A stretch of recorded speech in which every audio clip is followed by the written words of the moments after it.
Nós vamos proceder à leitura do texto sagrado, sobre o qual o reverendo Alexandre Ximenes baseará a mensagem desta tarde.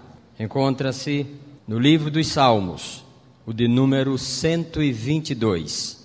Salmo 122.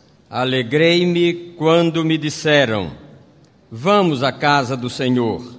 Pararam os nossos pés junto às tuas portas, ó Jerusalém. Jerusalém, que estás construída como cidade compacta, para onde sobem as tribos do Senhor, como convém a Israel, para renderem graças ao nome do Senhor. Lá estão os tronos de justiça, os tronos da casa de Davi. Orai pela paz de Jerusalém. Sejam prósperos os que te amam. Reine paz dentro dos teus muros e prosperidade nos teus palácios. Por amor dos meus irmãos e amigos, eu peço, haja paz em ti. Por amor da casa do Senhor nosso Deus, buscarei o teu bem. Palavra do Senhor. Vamos curvar a nossa cabeça para mais um momento de oração, rogando a Deus que, na sua misericórdia infinita, Ele possa nos atingir em cheio para o nosso bem, como é próprio do seu caráter nesta tarde. Pai, estamos aqui à mercê da tua graça, absolutamente convencidos de que, se tu não edificares a casa, em vão trabalham os que a edificam. Por isso pedimos que nesta hora, quando a tua palavra será exposta, o teu Espírito esteja edificando em cada vida, construindo, fazendo com que coisas novas aconteçam, reacendendo chamas que já se apagaram ou estão em processo de extinção, mas que nessa tarde alguma coisa aconteça na nossa vida que nos livre da mesmice, da rotina, da vida enfadonha, engessada, presa, amarrada, a um hábito religioso que não nos conduz a conquistas, mas que os nossos olhos se abram e a nossa língua sinta o gosto do mel e do trigo que escorre da rocha, que é a tua palavra. Pedimos que faças assim para a glória do teu nome, em nome de Jesus. Amém.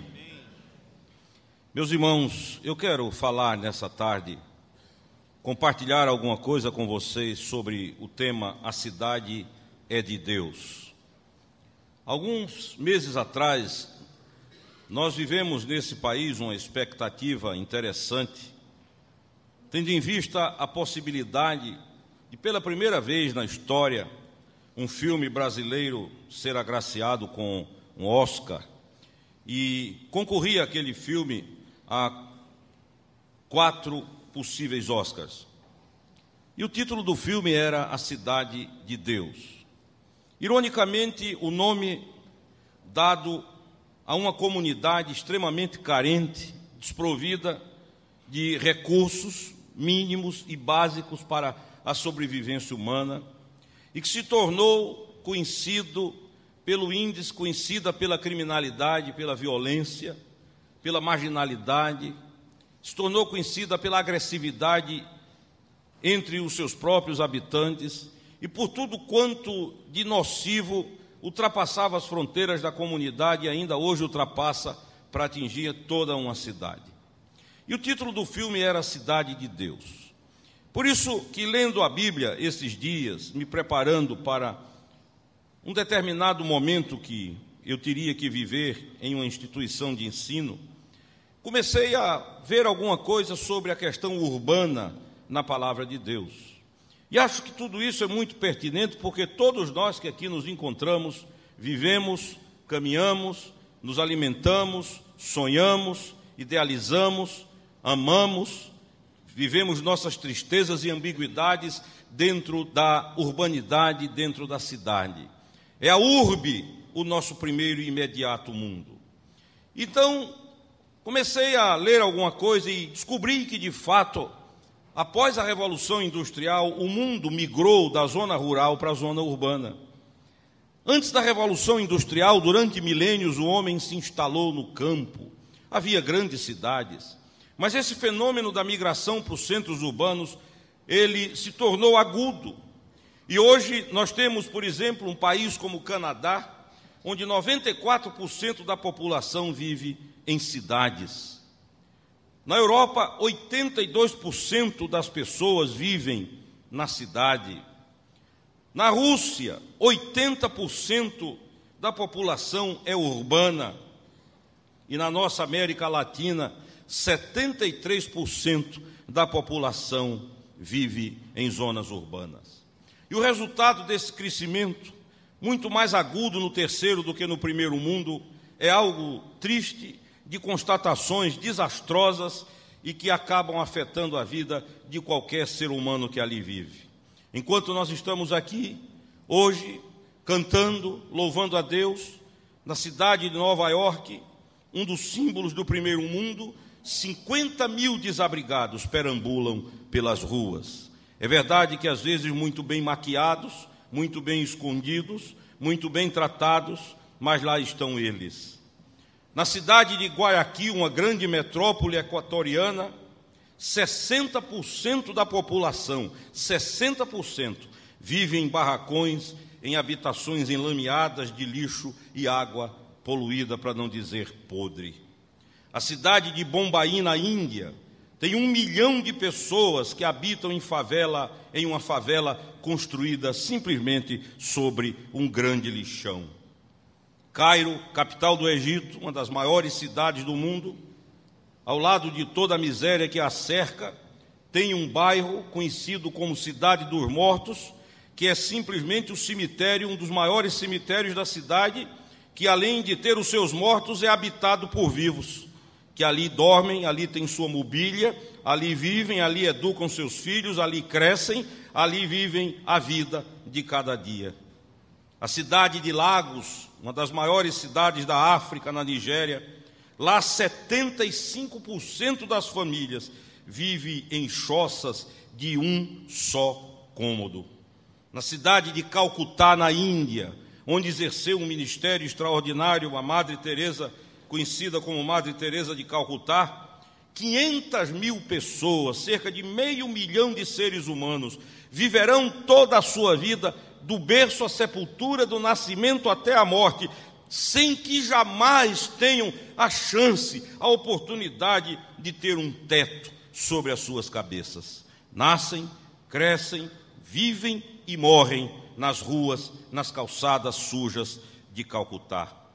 E puxando a realidade para o nosso país, a cidade de São Paulo tem hoje, estatisticamente falando, 700 mil crianças abandonadas por seus pais, que perambulam pelas ruas daquela grande capital. Este é um retrato da cidade.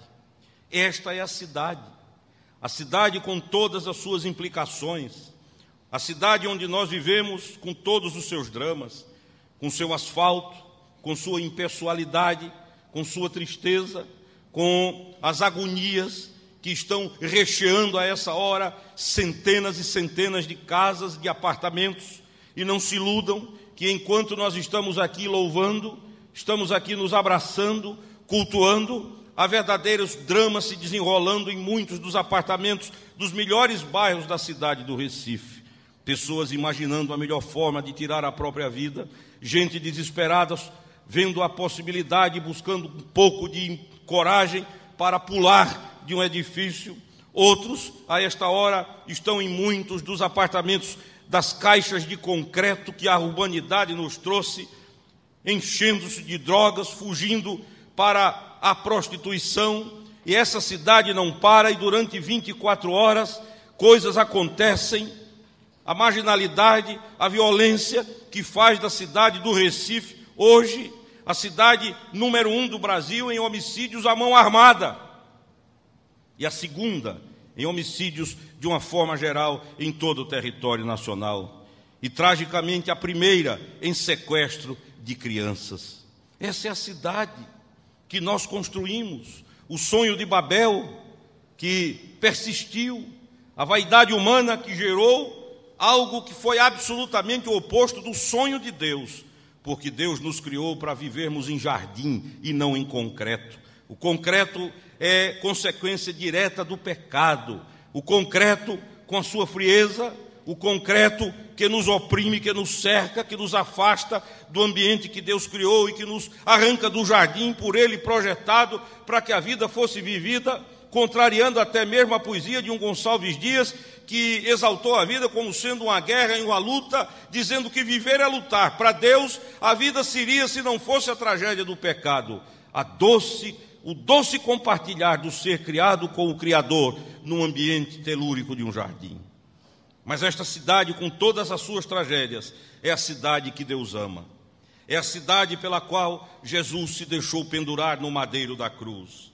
E esta é a cidade onde nós estamos plantados como igreja, como povo, como gente, como uma comunidade, para propor uma nova história, para gerar uma nova realidade, para influenciar as pessoas. É neste local, nesta cidade, com todas as suas ambiguidades, com todas as suas lutas e problemas aparentemente insolúveis, foi aqui que Deus nos colocou para nós servirmos a Ele, servindo ao próximo. Isso porque, meus amados, não há a menor chance, diz a Bíblia, de alguém amar a Deus se não amar o próximo. E essa afirmação estabelece o princípio. Se é verdade, e verdade é, que eu não posso amar a Deus sem amar o meu próximo, eu também não posso me relacionar com Deus sem me relacionar com o próximo. Eu não posso ter paz com Deus se eu não tiver como consequência disso paz com o próximo. E é aqui que nós estamos vivendo. Agora, é impressionante como a Bíblia é um livro urbano. Quando a gente fala em Bíblia, a mente logo imagina no ambiente rural. Bíblia lembra ovelha, Bíblia lembra pastor, Bíblia lembra, de certa forma, camelo, tenda, beduíno. Bíblia lembra essas coisas do deserto. Mas, na verdade, uma observação mais estreita e fechada da Bíblia vai nos permitir, de forma muito clara, chegar à conclusão de que a Bíblia é um livro urbano. Foi numa cidade de 250 mil habitantes que Deus se revelou a Abrão e o tirou do politeísmo, do paganismo, para uma fé nele colocada. Nínive, a cidade onde Jonas pregou, era uma cidade tão grande, um centro urbano tão grande, que para atravessá-la as pessoas caminhavam 3 dias. Babilônia, de Nabucodonosor, onde hoje é o Iraque, até pouco tempo de Saddam Hussein, tinha 17 quilômetros de muralhas, com sistemas de água e irrigação. Era um dos grandes centros urbanos. Éfeso possuía iluminação pública ao longo de suas avenidas. Antioquia possuía 26 mil metros de ruas com colunas, decoradas de uma forma muito bonita. E Roma, nada igual a Roma. Foi a primeira cidade do mundo a ultrapassar a barreira de 1 milhão de habitantes.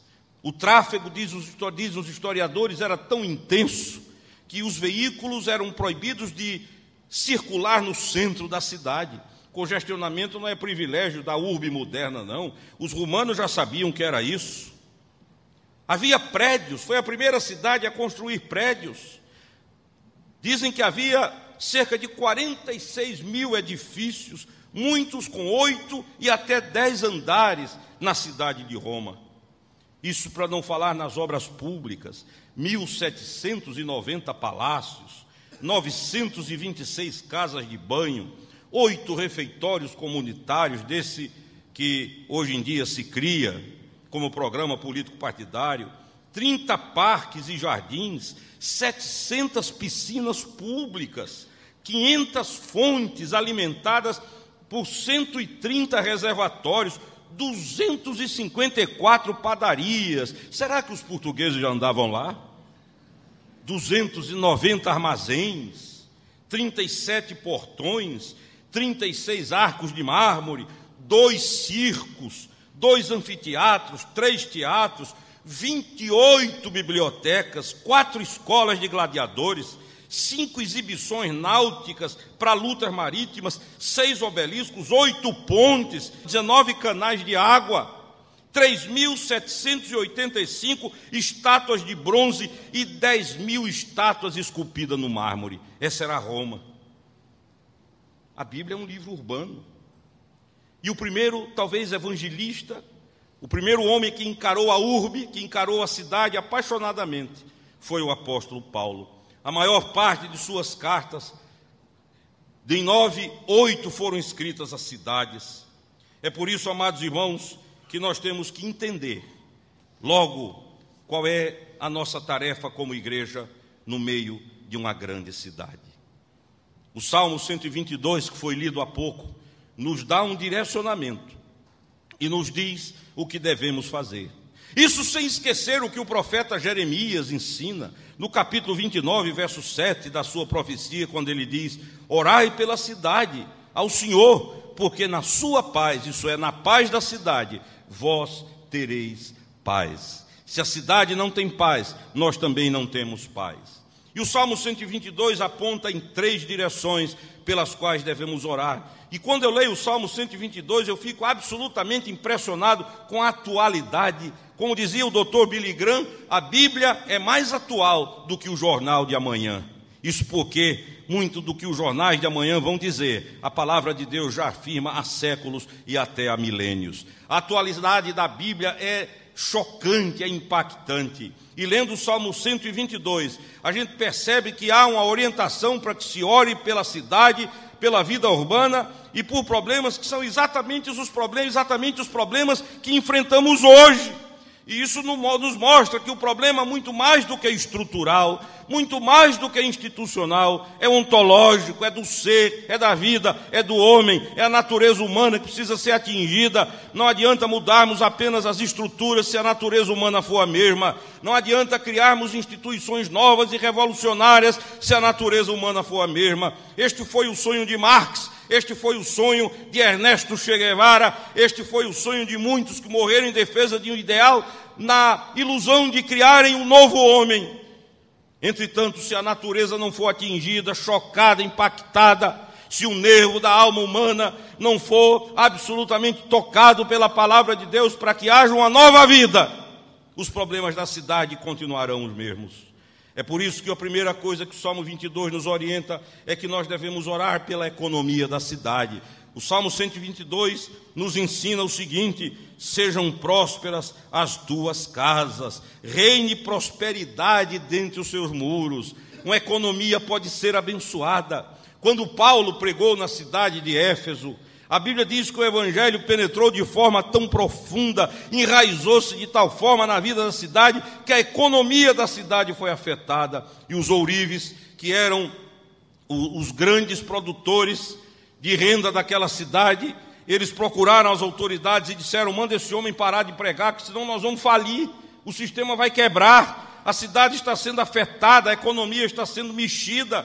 E igreja se torna muito mais igreja quando a mensagem que ela prega não se limita às 4 paredes de um templo ou apenas a um passatempo dominical, mas quando ela afeta, ela influencia a própria economia, estabelecendo justiça, seriedade, honestidade, transparência, retidão, socorro aos pobres, uma sociedade igualitária, uma sociedade onde as oportunidades se espraiem e onde não apenas a miséria seja socializada, amados irmãos. Orai pela paz de Jerusalém, para que reine paz dentre os teus muros, para que haja prosperidade dentro das tuas casas. Se nós queremos uma sociedade onde as oportunidades sejam mais ricas, se nós queremos uma sociedade onde o pão não seja luxo, e espanta-nos o fato de que uma recente estatística aponta que no nosso país cerca de 33% da população vive com uma renda de até R$ 79, o que é considerado pelas Nações Unidas como faixa de miséria absoluta. E essa faixa de miséria é muito maior, porque isso é estatística, até R$ 79. Quem ganha 80 já não está nessa faixa, estatisticamente falando. Mas quem ganha 80 não tem lá muita diferença de quem ganha para quem ganha 79. Então, de fato, essa faixa, o espectro, é muito mais amplo e dolorido do que nós podemos imaginar. Se nós queremos saúde econômica, se nós queremos prosperidade real, se nós queremos realmente uma sociedade onde as oportunidades sejam reais, concretas e verdadeiras, vamos fazer o que diz o Salmo 122, porque o desejo de Deus é que haja prosperidade nas cidades. Amém. Ainda diz o texto que devemos orar pela segurança, pela violência. Somos muito rápidos para ligar para o 190. Nós corremos atrás dos meios normais, naturais, e isso não é errado, é correto, mas deveríamos também dobrar os joelhos e dar uma discada para o céu, falar com 190 lá de cima e contar para Deus a realidade da violência que nos assola. Observem o que diz o Salmo 22: haja paz em ti. É o sonho de Deus para a cidade, é o desejo de Deus para a urbe. Deus deseja uma comunidade urbana que viva em paz, paz com Deus, paz com os homens e paz consigo mesmo. E nós entendemos à luz da Bíblia que esse é o único caminho para que experimentemos a paz verdadeira na cidade. Alguns anos atrás, já há muitos anos, o prefeito de uma cidade convocou alguns líderes para discutir a questão da violência e da pobreza. E naquela reunião foi o meu pai. E o prefeito então dirigiu-se a um padre, dirigiu-se a um líder espírita, outro de outras religiões, e a sociólogos, e todos opinaram, todos falaram, e lá para as tantas, meu pai disse o seguinte: eu tenho uma solução. E o prefeito disse: qual? Ele disse: vamos pregar o Evangelho e levar todas as pessoas desta cidade a terem um encontro com Deus. E o prefeito disse: mas o senhor diz isso baseado em quê? Isso é uma utopia. E papai disse o seguinte: o senhor anda por essa cidade todo dia, o senhor quantas vezes encontrou uma pessoa da minha igreja assaltando? Quantos membros da minha igreja o senhor já encontrou na cadeia? Quantas pessoas da minha igreja o senhor encontra pelas esquinas pedindo? Quantas moças da minha igreja o senhor encontrou aí na zona de prostituição da cidade? Quantos criminosos o senhor pode encontrar lá no meu rebanho? O senhor já procurou? E o prefeito disse: sabe que o senhor tem razão. Meu pai disse: é a mudança da natureza, é a conversão genuína, é a mudança do ser humano que vai fazer toda a diferença. Bendito seja o nome do Senhor. O grande pregador norte-americano Dwight Lyman Moody foi um dos maiores evangelistas da história. Certo dia foi convidado para pregar numa cidade dos Estados Unidos, cujo nome era Sodoma. E tinha esse nome não é porque era um convento. A cidade fazia jus ao nome. E o grande evangelista foi. E havia ali uma sociedade de ateus que resolveu preparar a cidade contra Dwight Lyman Moody. E diz a história que Moody pregou uma noite, 2 noites, 3 noites, e à medida que Deus ia usando Moody, o Espírito Santo ia sendo derramado sobre a cidade, e a história registra o fato de que em muitas casas, a metros e até a quilômetros da igreja onde ele pregava, sem que ninguém ouvisse a sua voz, as pessoas começavam a se ajoelhar, a chorar, a confessar seus pecados, e a história registra que após a passagem de Moody, a Câmara Municipal se reuniu e mudou o nome da cidade.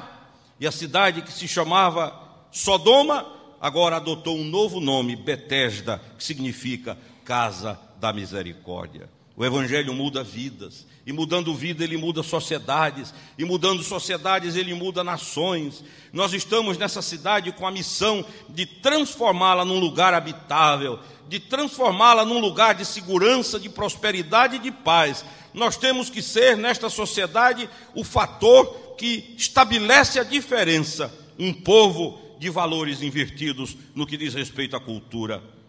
E em último lugar, diz o texto do Salmo 122, que devemos orar pela ordem política. Observem que o texto diz assim: haja prosperidade nos teus palácios, isso é, onde habitam os teus governantes, onde eles legislam, de onde eles governam. É dali que as coisas emanam, as coisas acontecem ali. E olhe para mim, quando a gente lê a Bíblia, descobre que Deus sempre teve um homem-chave no lugar-chave. Quando ele precisou fazer o êxodo e deu o grito libertário do êxodo, ele tinha José dentro do palácio como o segundo homem mais poderoso do Egito. Quando ele precisou libertar Israel do cativeiro assírio-babilônico, após 70 anos de crueldade, ali estava Daniel, dentro do palácio, estrategicamente colocado. E é por isso que a profecia de Isaías, do capítulo 5, diz que nós devemos clamar contra os governantes Isaías é de uma contundência que falta a muitos profetas hoje. Ele diz: ai dos que promulgam leis injustas, ai dos que especulam do ponto de vista imobiliário e vão juntando casa a casa até que não haja mais espaço para outros morarem sobre a face da terra. Salomão, no livro de Provérbios, diz: ai daquele que ao mal chama bem, e ao perverso chama bom, e ao injusto chama injusto. Nós temos que orar para que Deus mude o coração dos nossos líderes, para que Deus transforme o coração dos nossos governantes, para que Deus invada pelo Espírito Santo. Talvez o que falte seja essa insistência em oração, em clamor, em pedido, para que a obra do Senhor atinja o poder, o nervo, o cérebro da nação, e essa nação não se coloque sob maldição, mas sob a bênção do Senhor. Bendito seja o seu nome. Uma nação como a nossa, cheia de terreiros. Eu morei 9 anos em Porto Alegre, lá no Rio Grande do Sul, e eu fiquei espantado na década de 80, no final da década de 80, com a estatística que eu vi, que na cidade de Porto Alegre, registrados, haviam 75 mil terreiros de Umbanda. Na capital, em 1989, 75 mil. Isso para não falar no sincretismo, daqueles que frequentam o esoterismo, daqueles que abraçam todo tipo de espiritualidade e ainda confessam um cristianismo ainda que formal. Nós precisamos encarar esse país para que ele não se coloque sob a justa ira de Deus, mas pedir a Deus que a luz do Evangelho recaia sobre ele e sobre as nossas cidades, em nome de Jesus. Para que os nossos filhos andem em segurança, para que as nossas famílias não sejam atingidas pela mão da marginalidade, para que os nossos queridos, nossos amigos, para que o ser humano, de uma forma geral, não seja arrancado da vida ainda na juventude, levado pela mão de uma pessoa revoltada, tombando sob balas assassinas. Orai pela paz de Jerusalém, orai pela paz do Recife, chorai pela paz do Recife, clamai a Deus pela paz do Recife. E, meus amados irmãos, para mim um dos mais extraordinários textos da Bíblia sobre isso é Atos capítulo 2, do verso 42 em diante, quando se mostra a revolução que houve em Jerusalém, a mudança que houve na cidade, pelo estilo de vida, pelo comportamento, pela alegria contagiante, pela simplicidade, desprovida de qualquer sofisticação, mas de uma naturalidade maravilhosa da igreja que ali se instalara. E concluindo, quando a gente lê o livro de Apocalipse, e chega aos capítulos 21 e 22, percebe como Deus ama a cidade. Porque na hora de falar sobre os céus, na hora de falar sobre as habitações eternas, na hora de descrever para a gente, na linguagem que a gente possa entender, o que será morar no céu, a figura que ele usa é a figura da Nova Jerusalém. É a urbe, é a cidade, é o centro urbano, é a zona urbana. E aquela cidade tem algumas características que nós precisamos construir na nossa cidade, aqui e agora. Em primeiro lugar, diz o texto de Apocalipse, que aquela cidade está edificada sobre um fundamento chamado a palavra de Deus, a doutrina apostólica. Ela se ergue, se levanta, ela é construída, ela está levantada, edificada sobre este fundamento que ninguém pode abalar. Em segundo lugar, diz a palavra lá em Apocalipse que os seus muros são do mesmo tamanho. Ela tem a mesma medida dos 4 lados, a justiça, a igualdade, a equilíbrio. A cidade toda caminha da mesma forma. Diz ainda que ela não depende de encontros religiosos, de espasmos místicos emocionais, porque lá não há nem templo. Quando a gente pensa que no céu não há templo, diz, mas que coisa interessante, parece uma coisa irônica, porque na verdade o templo somos nós somos essa grande construção, e assim como Deus olha para a cidade eterna e a chama de nova cidade, Nova Jerusalém, uma urbe completamente transformada, o desejo do Senhor é que eu e você sejamos fatores de transformação da cidade do Recife. E Ele vai usá-lo para isso, para que você seja aquela pessoa que funciona como, já foi dito aqui, aquela parábola que Betinho, o sociólogo, contava, do pequeno beija-flor, que ainda consciente de que jamais poderia apagar o incêndio, ainda assim não parou de voar insistentemente, levando gota a gota a água, fazendo a sua parte para que a tragédia fosse combatida. Eu quero dizer a você que se houver paz na cidade, todos nós seremos beneficiados. Agora, a sua esperança não deve repousar prioritariamente sobre homens, estruturas ou instituições, mas você precisa dobrar os joelhos, clamar a Deus, como diz o Salmo: orai pela paz de Jerusalém, orai pela paz da cidade, ou como diz Jeremias: orem pela cidade ao Senhor, porque na sua paz estará a paz de vocês. Amém. Curve a sua cabeça. Talvez você não tenha parado para avaliar o quanto você é responsável pelo que acontece na cidade. E talvez você não tenha ainda parado para avaliar que todos os males que atingem a cidade, mais cedo ou mais tarde, acabarão atingindo você também. Que não há como viver numa bolha de sabão, isolado. Talvez você não tenha parado para pensar que quando este barco chamado cidade balança, todos nós enjoamos. E eu quero lhe desafiar nessa noite a amar profundamente a sua cidade. Jesus de Nazaré, um dia, ao entrar em Jerusalém, diz a Bíblia que ele chorou e disse: ah, Jerusalém, quantas vezes eu quis aninhar-te debaixo das minhas asas, como a galinha faz com seus pintainhos, mas tu não quiseste, tu perdestes a oportunidade. Você, Jerusalém, deixou a chance passar. Você que apedreja os profetas, que mata os que lhes são enviados, Jerusalém. Mas ele chorou sobre a cidade. E a expressão grega é mais do que choro, é soluço. E é mais do que soluço, é soluço que vem das entranhas. Jesus gemeu, o choro visceral pela cidade que ele amava. Quantos de nós precisamos disso? De um verdadeiro amor de Deus por esta cidade, pela cidade onde vivemos, onde os nossos filhos são educados e por onde eles andam dias e noites. Eu quero desafiá-lo a ser uma pessoa que vai orar a Deus pela cidade do Recife, ser alguém que vai pedir a Deus que derrame no seu coração uma incontrolável paixão, amor por essa cidade. Porque você pode entender a partir de hoje que Deus é um Deus urbano também, de que Deus ama a urbe, Deus ama os grandes conglomerados, Deus ama as cidades. E eu quero desafiá-lo. Se você se propõe a ser este mensageiro, este intercessor, a partir de hoje, na sua casa, no silêncio do seu quarto, por sua cidade, eu vou pedir que você fique de pé onde você estiver e nós vamos orar por você.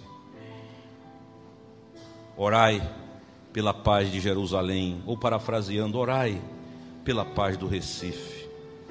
Amem Recife, chorem sobre ela como Jesus chorou sobre Jerusalém. Encharquem-se de paixão por esta cidade, para que esta cidade tão decantada por suas belezas seja bonita não somente do alto, mas seja bela também para quem vive no asfalto, para quem anda, para quem luta dia a dia, para que esta cidade volte a ser o que Deus projetou que ela fosse. Amém.